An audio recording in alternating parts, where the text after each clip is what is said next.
BSTI প্রধান কার্যালয়ে আমরা আজকে এই ব্রিফিংটি করছি।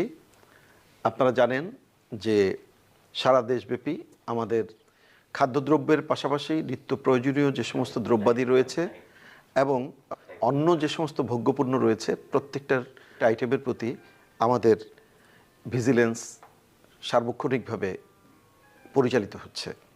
তারপরেও আমরা বলতে চাই যে নকলের ভিড়েকে তাহলে আমাদের সত্যিকার যে মানসম্পন্ন পণ্য সেটি হারিয়ে যাবে?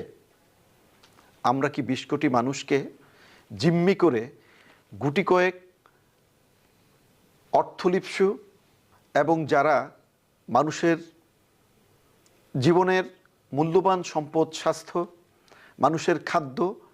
মানুষের খাদ্য নিরাপত্তাকে নিয়ে ছিনিমিনি খেলছে, সে সমস্ত মানুষের কাছে কি আমরা পরাজিত হয়ে যাব?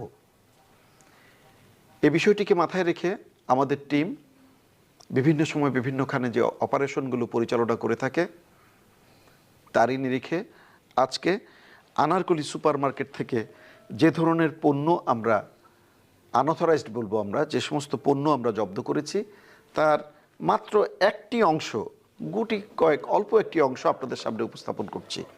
এই পণ্যগুলো দেখছেন, এই পাশে পণ্যের লটকে লট পণ্য আমার এই প্যাকেটগুলোতে অবস্থান করছে। সবগুলো পণ্য আমরা আমাদের এই টেবিলে সাজাতে পারি নাই। আমি একে একে দু একটি স্যাম্পল আপনাদের সামনে তুলে ধরি। দেখেন, মালয়েশিয়ান একটি প্রোডাক্ট আছে বা থাইল্যান্ডের প্রোডাক্টের মধ্যে অ্যানচেন্ট। এটা কি হুবহু দূর থেকে তাই মনে হয় না? একদম। প্যাকেটটি, কন্টেনারটি এবং এখানকার যে ছবি এবং এর অবয়ব প্লাস ভিতরে যে টেলকমগুলো রয়েছে, এর প্রত্যেকটা জিনিস দেখে যে কোনো সাধারণ ক্রেতা এখানে প্রতারিত হবে। এটা যদি আমরা ঠিকমতো নিয়ন্ত্রণ করতে না পারি আমাদের কিন্তু শারীরিকভাবে ক্ষতি হবে। দেখেন, পিওরি সেফ টার্মারিক এবং এখানে বলা আছে না skin glowing and protection soap. যদি কোনো ক্ষত থেকে থাকে সেটাকে রিপেয়ার করবে এবং গ্লোয়িং করবে, দ্যাট ইজ এটার ঔজ্জ্বল্যতা বাড়িয়ে দেবে। এখানে বিএসটিআই এর লোগো ব্যবহার করা হয়েছে। বিএসটিআই এর লোগো, এটা কি অরিজিনাল লোগো না ফেক লোগো? আসলে এটা অননুমোদিত। কিছু অসাধু ব্যবসায়ী এই কাজগুলো করে, তাদের মধ্যে একজনের যে কোনো এই কাজ এটি। একটি সাবান, আমরা একসময় কস্কো সাবান ব্যবহার করতাম, সেই কস্কের আদলে এটিকে তৈরি করা হয়েছে এবং এটা বলা হচ্ছে যে এটা দুবাই থেকে আমদানিকৃত। মানুষের মিথ্যাচারের একটা সীমা থাকা উচিত। দেখুন আমার সামনে কতগুলো প্যাকেট রয়েছে।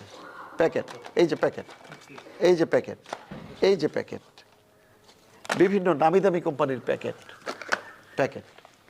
এই প্যাকেটগুলোতে বাংলাদেশের বিভিন্ন জায়গায় অস্বাস্থ্যকর পরিবেশে মানহীন এই সমস্ত দ্রব্যগুলোকে তৈরি করা হয় এবং প্যাকেটের মধ্যে ঢুকিয়ে এখানে চটকদার বিজ্ঞাপন সম্পন্ন প্যাকেটের মধ্যে ঢুকিয়ে এগুলি বাজারজাত করা হয়, যা মানুষের স্বাস্থ্যের জন্য ক্ষতিকর। ব্রণ যাদের উঠে তারা যদি অ্যাকনির একটা সংস্পর্শ পায় এবং অ্যান্টি কথাটা লেখা থাকে, তারা সরল বিশ্বাসে এটা ব্যবহার করবে যে এটা মাখলে বোধহয় আমার মুখ থেকে ব্রণ বিতাড়িত হবে। নিম বলবে যে ন্যাচারাল সাবান এবং অ্যান্টি ব্যাকটেরিয়াল সাবান। নিম দেখেন, হুইল সাবানের মতো অবয়ব, কাপড় কাচা হুইল সাবানের মতো। এগুলিও মানুষকে প্রতারণা করবার জন্য এই পণ্যগুলোকে উৎপাদন করছে এবং এটা বাজারজাত করছে।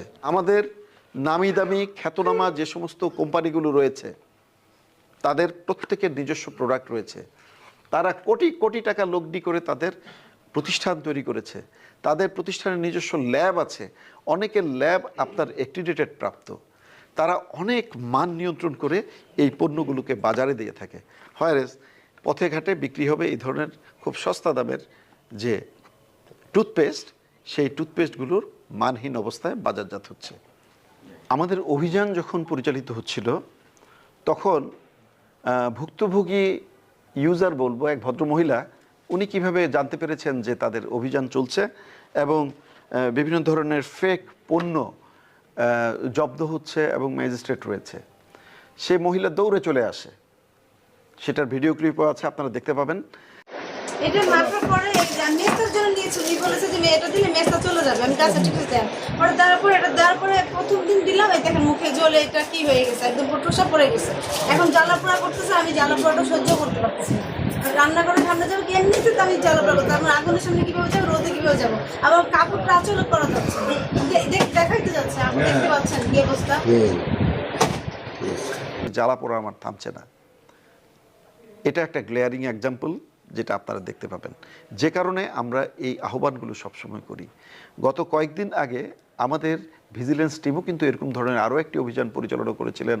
আমরা আপনাদেরকে সচেতন করেছিলাম যে এখানে মার্কারির পরিমাণ বেশি থাকে, হাইড্রোকুইনিনের পরিমাণ বেশি থাকে। ঠিক এ ধরনের একটি পণ্যেরই বলি হয়েছেন আজকের এই যে বোন সামনে এসে তার অভিযোগটি আমাদের সামনে উপস্থাপন করছেন, তার আক্ষেপটি আমাদের সামনে প্রকাশ করছেন।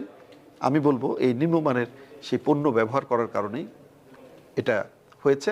এ ব্যাপারে আমাদের সতর্ক থাকা উচিত। আইন আদালত দিয়ে সব কিছু করা যায় না।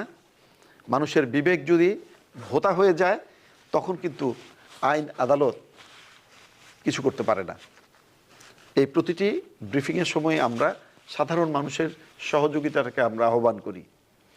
আপনাদের এই পণ্যগুলো যে সমস্ত দোকানে বিক্রয় হচ্ছে, আপনার আশেপাশের যে সমস্ত লোকজন আছেন আপনারা জানেন, আপনারা দয়া করে আমাদেরকে সংবাদ দিন। আমরা যথাসময়ে আমরা আমাদের অভিযানকারী দল সহকারে উপস্থিত হব এবং আমরা নিয়ন্ত্রণে আনার জন্য সচেষ্ট হব।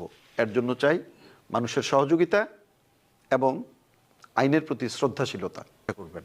আপনাদের সবাইকে ধন্যবাদ।